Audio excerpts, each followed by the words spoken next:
大家好，我是 Audrey 泰医生，我是经过委员会认证并接受过 LASIK 培训的研究员，以及白内障外科医生、眼科医生和角膜专家。欢迎回到我的频道，眼科医生的眼部通道。在今天的视频中，我想和大家谈谈我的前5名非处方干眼药水的选择，这些是要治疗的人工泪液。干眼症，这不是赞助视频。我在该视频中推荐的产品是根据我自己治疗干眼症患者的临床经验，我对不同人工成分背后的科学进行了深入研究，眼泪以及我个人使用这些眼药水的经历。要了解有关我的实践的更多信息，您可以在 Facebook 和 LinkedIn 上关注我 @Dr. Audrey Tai。如果您从该视频中学到了任何新知识，请不要忘记点赞和分享该视频，并订阅我的频道，这样您就不会错过我制作的任何新视频。眼睛健康和眼科手术。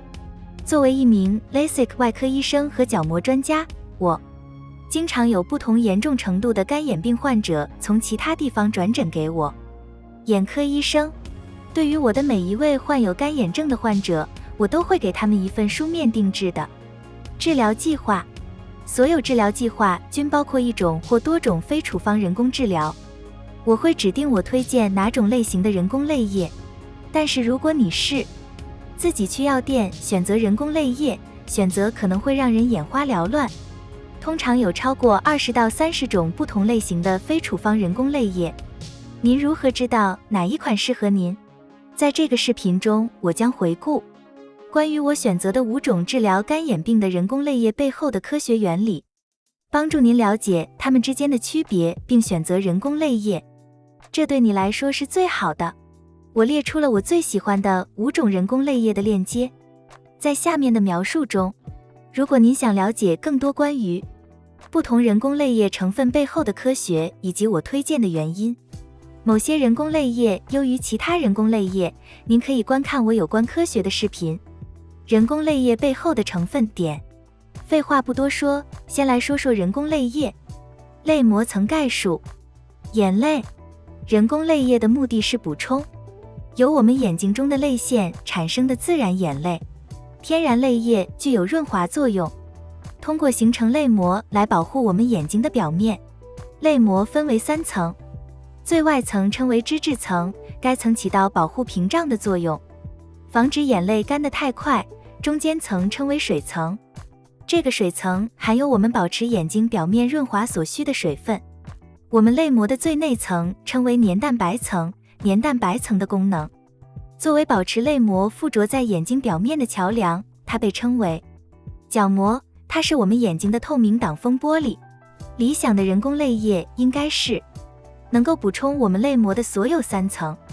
我还将发布有关干眼病机制的更深入的视频，不同类型的干眼症，所以请确保您订阅我的频道，否则您不会想念我的任何新视频。我划分了我最喜欢的前5名人工轻度至中度干眼症的前3名选择。根据干眼症的严重程度，眼泪分为2类，轻度至中度和中度至重度。我将列出我推荐的前3种人工泪液。轻度至中度干眼症以及我治疗中度至重度干眼症的前2种选择。干眼症。对于轻度至中度干眼症，数量3，爱尔康生产的 Systane 完整版，它采用10毫升瓶装，并使用 Polyquat 作为其防腐剂。我喜欢它的原因是因为它采用了纳米水滴技术，一种使用带负电荷的亚微米尺寸载体的纳米乳剂药物递送系统，颗粒提供更大的表面积，提高稳定性和吸收。此外 Systane Complete 还可以解决泪膜的所有3层问题，因为它包含聚乙二醇作为其活性成分，在黏膜上形成保护层。眼睛表面的膜可以提供水合作用并减少炎症。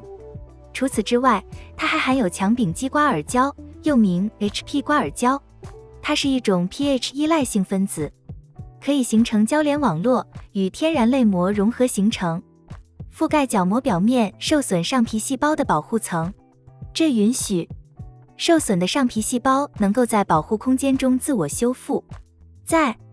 除此之外 Cystain Complete 还含有针对脂质层的矿物油，通过减少泪膜的蒸发来延长眼药水的有效性。滴眼剂和泪膜的水层，这有助于保持表面的水分，眼睛表面更长。我的第二选择是轻度至中度干燥。眼病是爱尔健 Allergen 生产的清爽缓解剂，含有羧甲基纤维素活性成分、钠或 CMC 以及甘油，两种成分均为水溶性聚合物，具有与天然眼泪相似的特性，因此可以润滑眼睛，对眼睛表面自然泪液的干扰最小。甘油可以减少眼睛表面泪膜的渗透压，提供额外的润滑，并促进上皮细胞生长。非活性成分中含有钠、透明质酸盐，有助于修复角膜上皮细胞并降低泪膜渗透压。清爽舒缓中使用的防腐剂是 Purite 氧化防腐剂。我喜欢清爽缓解的原因是它同时含有防腐剂和防腐剂。自由形式清爽舒缓的独特之处之一是它不含防腐剂。版本采用多剂量10毫升瓶装，这种包装浪费的滴数要少得多。与一次性小瓶包装相比，使用的塑料包装材料要少得多，既省钱又方便。我最喜欢的非处方干眼药水，用于治疗轻度至中度干眼症的是爱尔健 Allergen 生产的 Refresh 数字人工泪液。数字刷新与舒缓的区别在于添加了润肤成分。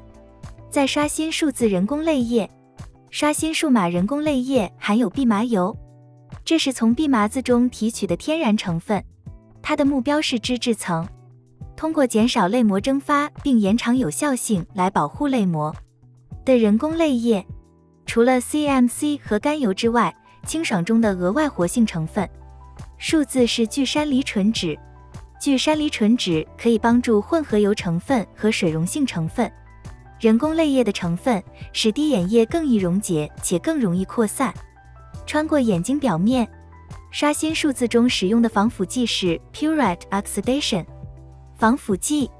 我确实希望刷新数字不含防腐剂也可以在多剂量瓶，以减少浪费。对于中度至重度干眼症，人们治疗中度至重度干眼症的前2个选择。由于病情的严重性，一天中经常需要频繁使用人工泪液。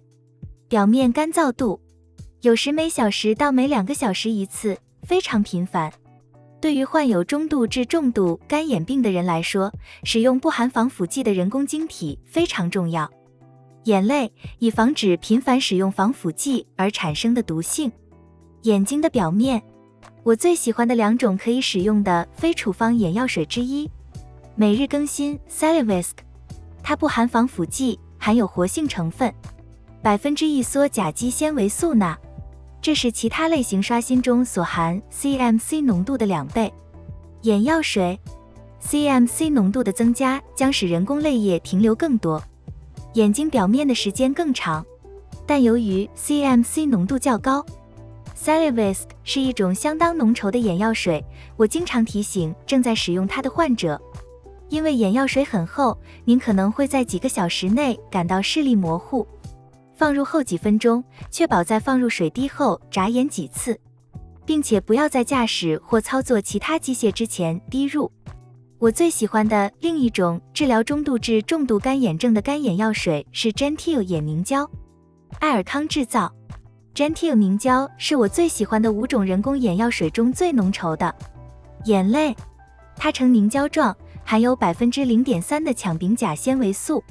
羟丙甲纤维素是缩写羟丙基甲基纤维素或 HPMC， 它是增加粘度的活性成分。滴眼剂，以延长滴眼剂的润滑质量。HPMC 可以交联，接触眼睛表面时可减缓泪膜蒸发。Gentile 凝胶为眼睛表面提供持久的润滑。由于其持久的润滑作用，质量，我通常建议患有严重干眼病的患者使用温和的，每天使用4次凝胶，包括晚上睡觉前。也因为它是在一个凝胶形式，与大多数非处方眼药膏相比，它引起的视力模糊更少。